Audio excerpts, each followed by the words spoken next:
Okay, Assalamualaikum. Tajuk hari ini adalah kita hit. Subtopik yang ketiga lah dalam bab 4. Okay, yang pertama kita pergi dulu apa itu hate lah.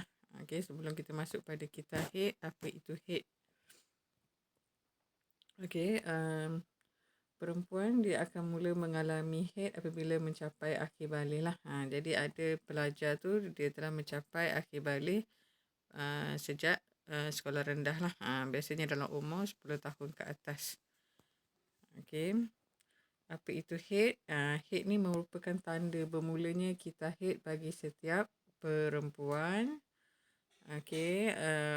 Hate ni ialah peluluhan lapisan dinding uterus dan juga darah yang mengalir melalui faraj lah. Okay. Peluluhan lapisan dinding uterus dan darah yang mengalir melalui faraj kita panggil hate. Okey, kita hate pula merujuk kepada satu siri perubahan yang berlaku kepada dinding uterus dan juga ovari. Okey, kita hate adalah satu siri perubahan yang berlaku pada dinding uterus dan juga ovari. Okey, uterus tu adalah rahim lah.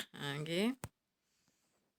Okey, kita hate juga melibatkan pembentukan dan pembebasan telur yang matang.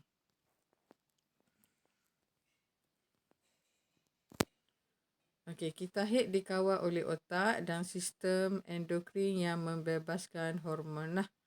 Okey, perempuan yang normal akan mengalami kita hate kira-kira 28 hari. Maksudnya sejak hari pertama dia period, okey 28 hari berikutnya dia akan period semula lah. Dia akan mengalami hate semula. Okey, tetapi kita hate ini berbeza-beza mengikut individu. Ada yang lebih pendek daripada 28 hari, ada yang lebih lah daripada 28 hari.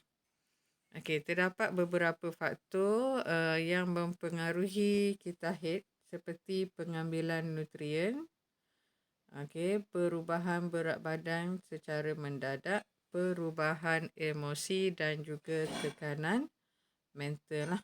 Okay, jadi faktor-faktor ini akan mempengaruhi kita hate anda lah. Sama ada dia jadi 28 ke, 29, 30 ataupun lebih pendek lah. Okay.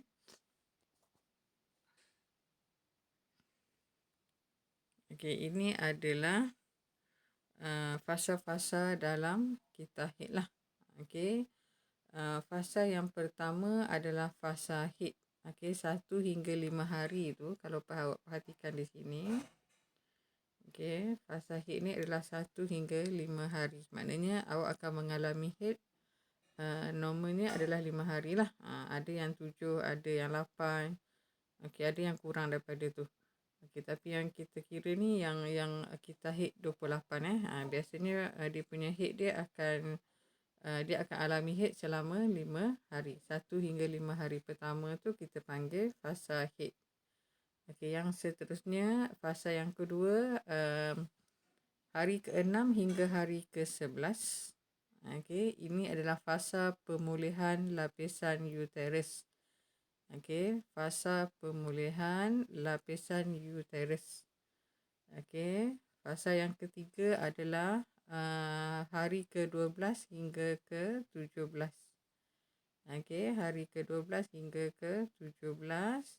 Ini adalah fasa subuh lah sebab berlaku pengovulan, penghasilan ovum dalam uterus awak lah. Okey. Hari ke-18 hingga ke-28.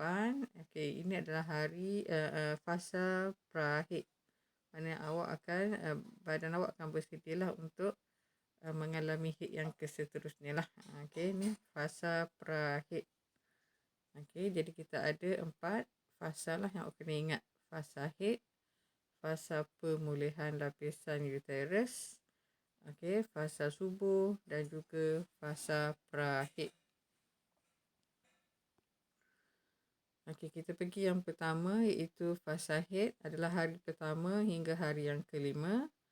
Okey, lapisan dinding uterus ni dan salur darah dan ovum yang tidak tersenyawa akan terluluh. Terluluh ni maksudnya dia akan terurai lah. Terurai jatuh. Okey. Terluluh dan disingkirkan apabila haid bermula. Okey, maknanya dinding ni dia akan runtuh lah. Okey, dinding uterus awak ni yang ada darah tu, um, ada darah lah. Okey, dan ovum yang tidak senyawakan tu dia akan keluar lah daripada paras awak. Okey, yang kedua, fasa pemulihan. Kita kata tadi hari ke-6 hingga hari ke-11 lah. Okey, selepas awak tamat dah haid awak tu, hari ke-6 hingga ke-11, awak dah suci dah. Okey, dinding uterus akan mula dibina. Semulalah dia akan menebal. Okey, dinding ataupun lapisan uterus akan menebal lah. Okey, salur darah pada dinding uterus mula terbentuk dan bersedia untuk menerima sel yang telah disenyawakan. Okey. Okey, yang ketiga, fasa subur. Okey, kalau perhatikan di sini dia penghasilan ovum lah. Okey, ini adalah ovum.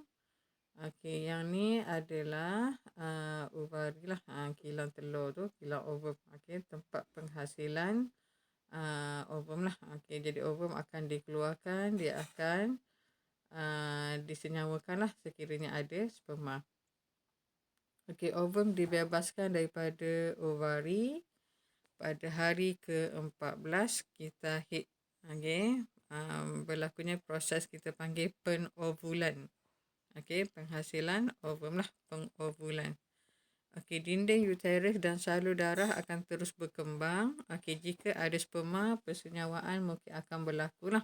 Kalau persenyawaan akan berlaku, maka akan akan hamil lah. Okey.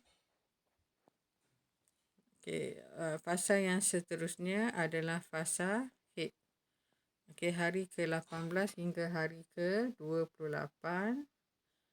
Okey, dinding uterus akan terus menebal dan kaya dengan salur darah. Okey, jadi tadi dia dinding uterus tadi dia penghasilan salur darah lah, dia akan menebal tak. Okey, dia akan bersedia untuk proses pengovulan. Okey, hari ke-18 hingga 28 ni dinding tu akan jadi semakin tebal lah dan kaya dengan salur darah. Okey, jika berlaku persenyawaan, okey, tadi kan kita kata ada penghasilan ovum. Okey, jika berlaku persenyawaan, penempelan embrio akan terjadi pada dinding uterus. Okey. Kalau berlaku persenyawaan di antara sperma dengan ovum tadi, okey, akan berlakulah penempelan embrio. Okey, pada dinding uterus. Okey, kita haid akan berulang sekiranya persenyawaan tidak berlaku lah. Okey.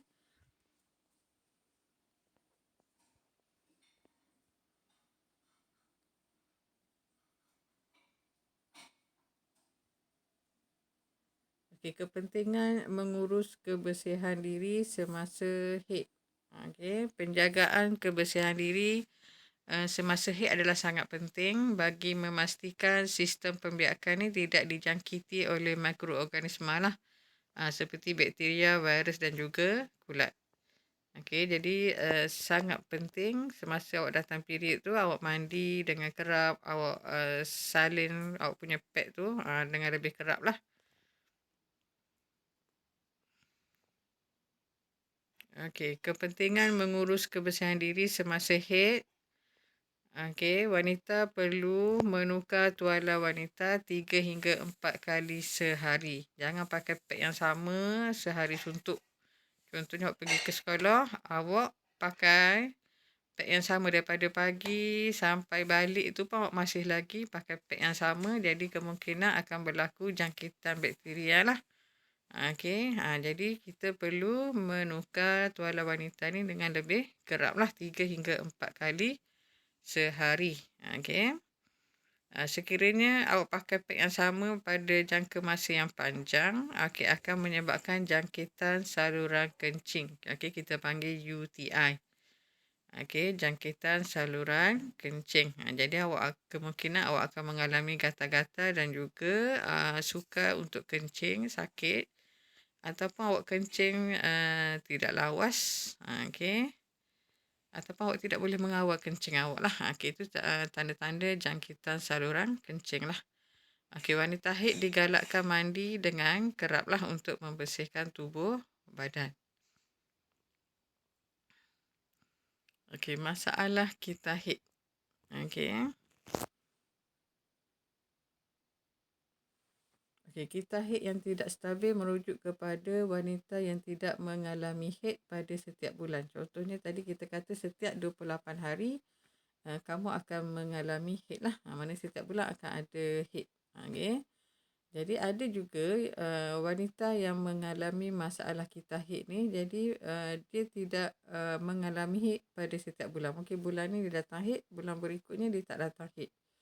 Okey, ataupun haid dia terlalu panjang. Okey, biasanya kita kata tadi 5 hari, 7 hari, 8 hari. Okey.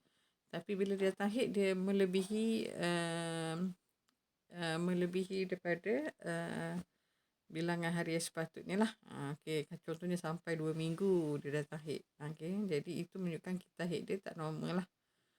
Okey, ataupun dia punya kita haid dia terlalu pendek. Sepatutnya datang haid 1 hingga 5 hari, mungkin dia datang sehari je ataupun 2 hari je. Lepas tu haid dia terus hilang. Okey, itu pun menunjukkan kita haid dia tidak stabil lah.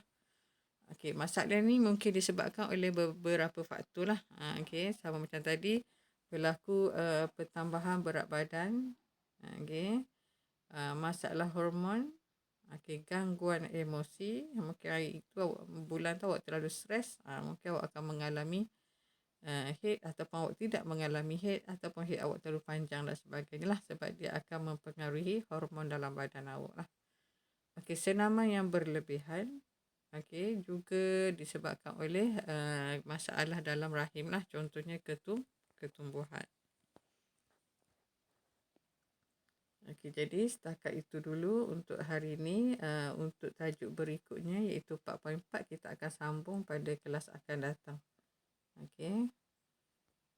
Assalamualaikum.